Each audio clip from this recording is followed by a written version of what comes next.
A estratégia de Galípoli.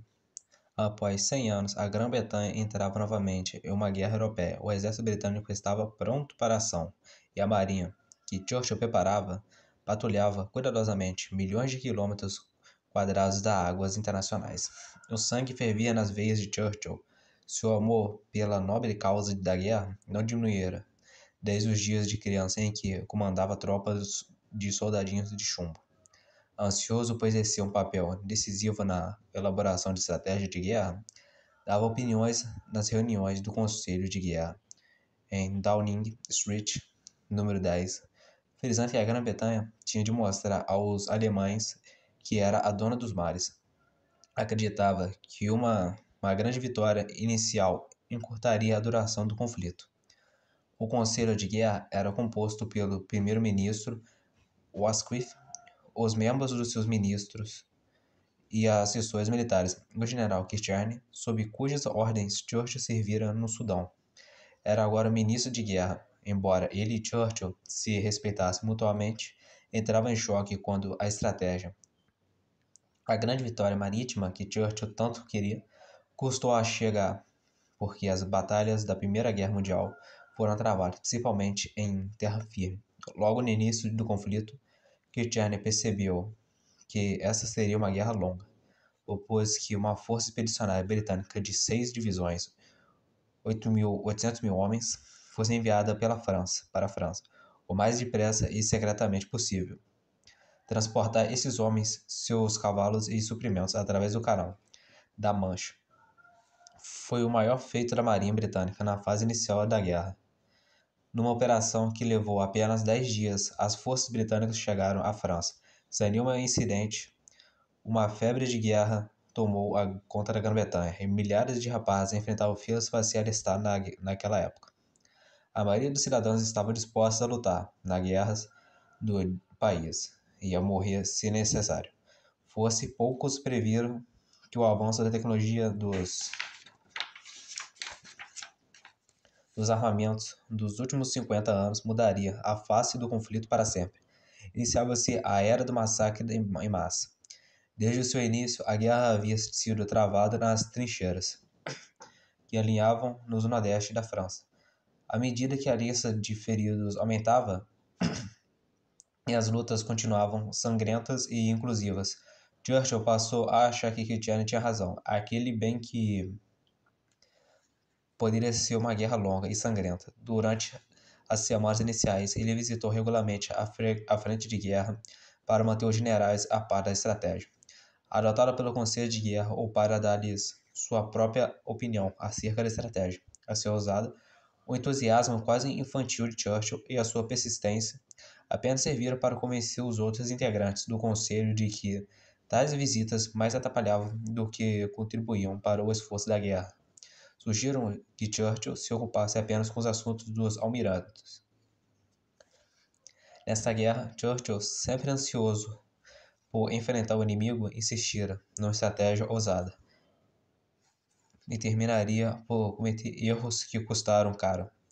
Numa decisão mal pensada, ele e Kitchener resolveram enviar reforços para Antwerpia, porto mais fortificado da Bélgica. A cidade já estava sofrendo um violento bombardeio alemão e as brigadas de infantaria naval, pouco treinadas, que o primeiro Lord Dominantado enviou,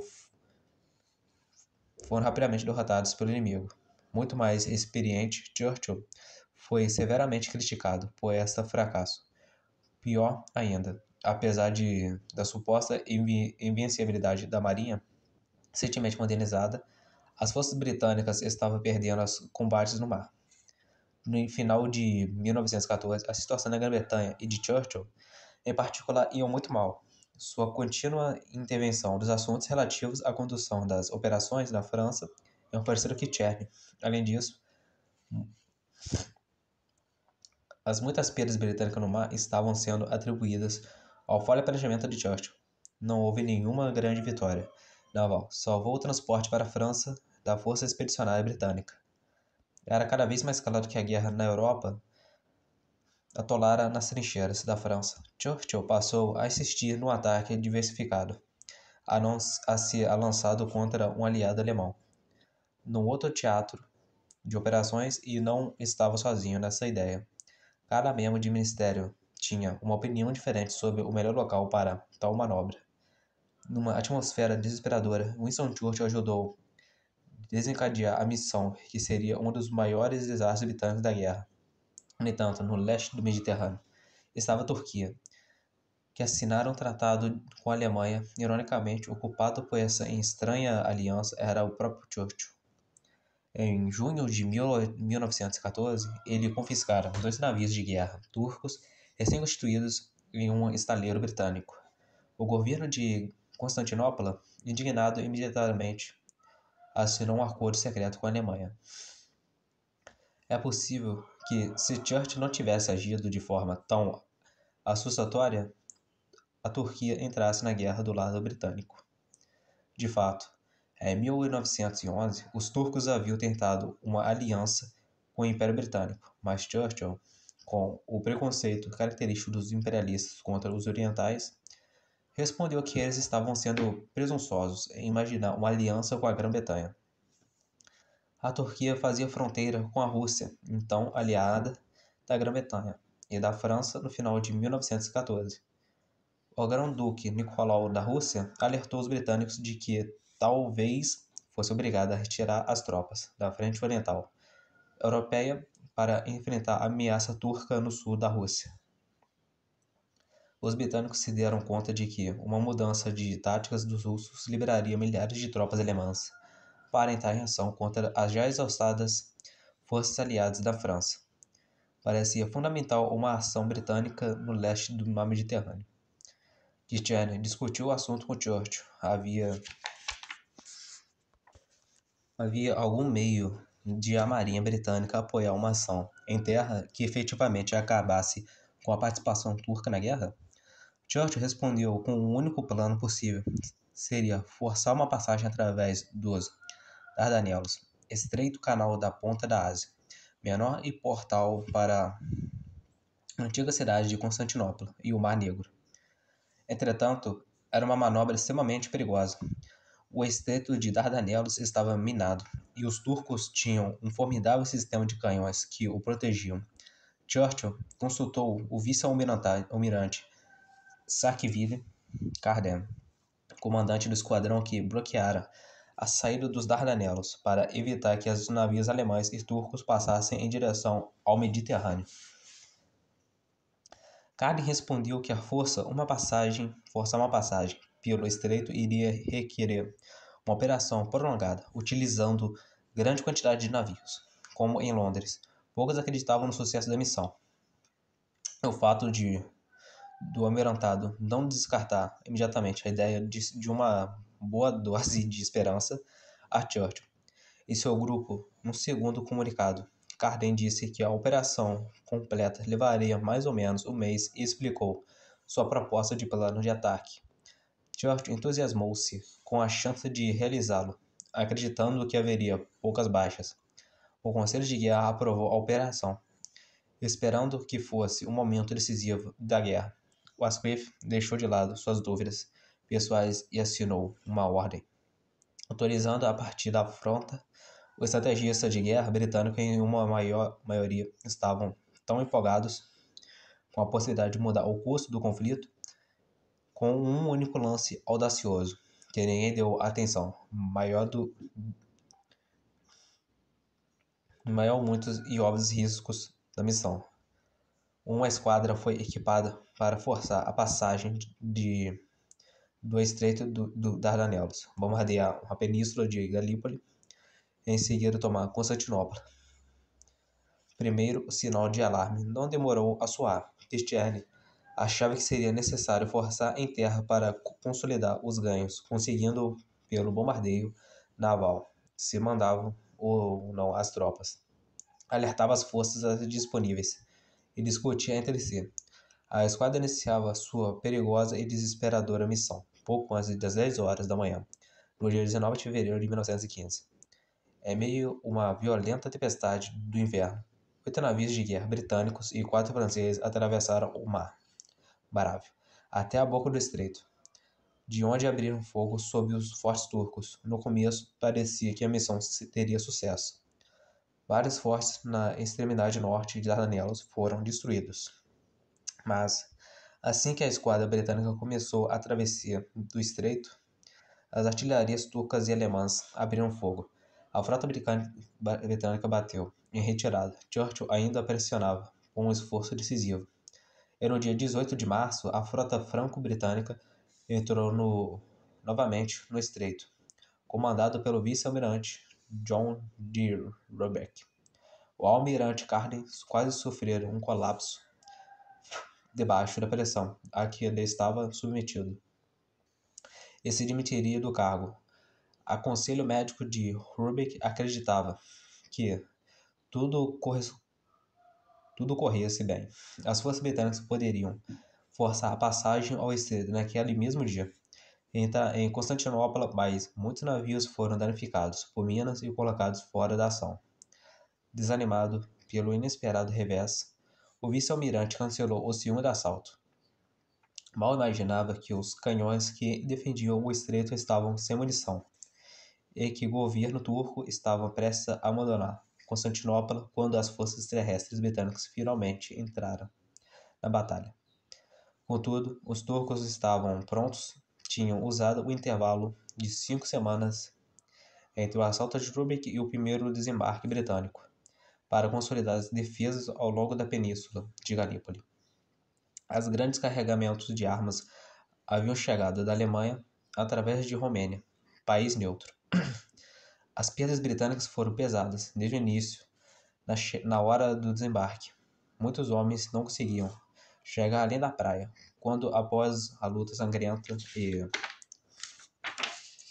encarniçada, os britânicos conseguiram estabelecer uma cabeça de ponte na praia. Uma de suas esperanças de vitória fácil se evaporou rapidamente. Apesar de Londres ter considerado os turcos inimigos fracos, eles se mostraram lutadores decisivos. A campanha de Dardanelos ficou tão atolada quanto a luta de trincheiras da França. A batalha durou 6 meses e os britânicos nada ganharam. A operação lhes custou 214 mil mortos e feridos e foi, afinal, encerrada em dezembro de 1915. A missão de Dardanelos foi um desastre completo. Apesar do Conselho de Guerra haver aprovado a missão para unanimidade, Churchill arcou com boa parte da responsabilidade pela tragédia. A opinião pública exaltada e o acusava de imprudência. O primeiro-ministro Asquith, cuja administração perdia credibilidade, exonerou-o do cargo, dando-lhe um posto de importância secundário, o de chanceler do Ducado de Lancaster. Churchill ficou muito deprimido por causa do fracasso na missão e seu enfraquecimento político. Ele estava perseguido pelas visões de vitória que poderia ter lhe dado. Apesar de ainda participar do Conselho de Guerra e de ser membro do parlamento, suas opiniões não eram mais respeitadas. No dia 11 de novembro de 1915, após alguns meses de desânimo, Churchill pediu demissão do cargo de chanceler do Ducado de Lancaster. Resolvido a realizar alguma coisa prática, decidiu seguir seus instintos e procurou voltar para o exército. Lutaria na França. Enfrentaria qualquer destino que o esperasse. Os comandantes da frente da guerra consideravam Churchill pouco mais do que um transtorno e aconselharam seu nenhum entusiasmo. Quando ele pediu para comandar uma brigada, o pedido foi rejeitado. Teve-se contentar com o cargo de tenente-coronel. Foi assim que Churchill ganhou em primeira mão a experiência dos horrores da vida nas trincheiras.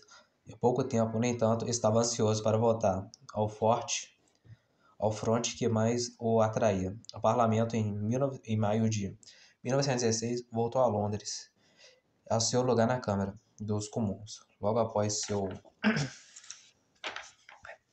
seu turnos, Asquith pediu demissão. Lloyd George se tornou primeiro-ministro. Em 1917, Lloyd George nomeou Churchill para um posto onde ele poderia pôr em prática seus inúmeros projetos para melhorar o padrão dos armamentos britânicos. Como ministro da munição, Churchill estava decidido a aumentar a produção de montes de armas, montanhas de munições, nuvens de aviões. Também encorajou e supervisionou a construção do tanque de guerra. Infelizmente, esta última invenção foi recebida com pouco entusiasmo pelos generais britânicos, que continuavam a ignorá-lo, mesmo quando ficava cada vez mais claro que a ação de tal máquina de guerra poderia ser decisivo. O sucesso de um ataque britânico em Coimbra em 1917, no qual foram usados tanques, repetiu-se só uma vez. Em agosto de 1918, se os militares britânicos tivessem recebido o potencial dos tanques tão claramente quanto Churchill, é bem possível que a guerra acabasse mais cedo. A guerra, a, a guerra acaba quando todas as guerras finalmente terminou. Em 1918, com a chegada de 1 milhão de soldados norte-americanos, a contenda tinha virado para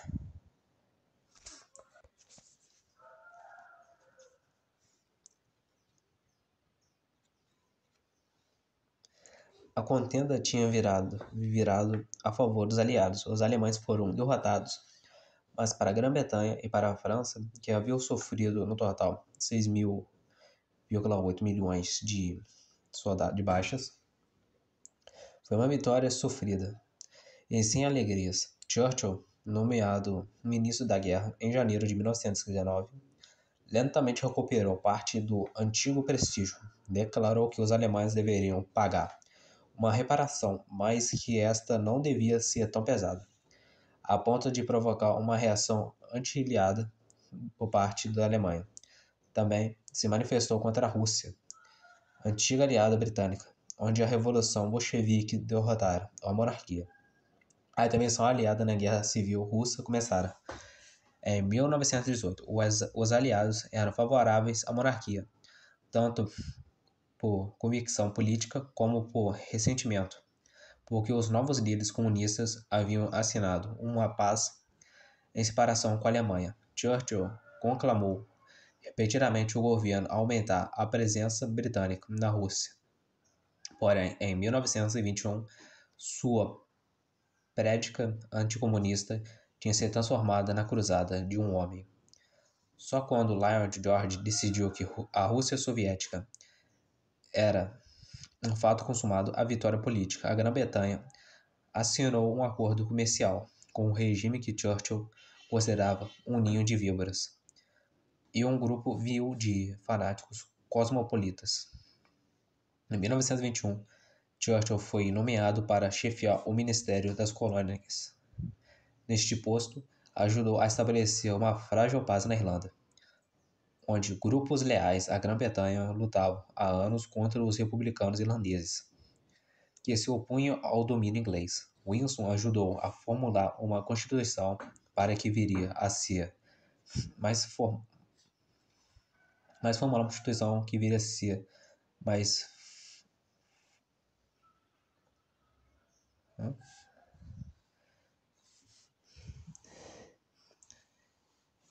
havia sucedido mais tarde do Estado Livre da Irlanda, domínio historicamente governado por uma representante da monarquia inglesa. Nessa época, o envolvimento oficial de Churchill na turbulenta política irlandesa colocou sua vida em risco, pois seu nome foi encontrado junto com um dos primeiros numa lista de pessoas a serem assassinadas por Irish. Republican Army IRA, Exército Republicano Irlandês, como ministro para as colônias.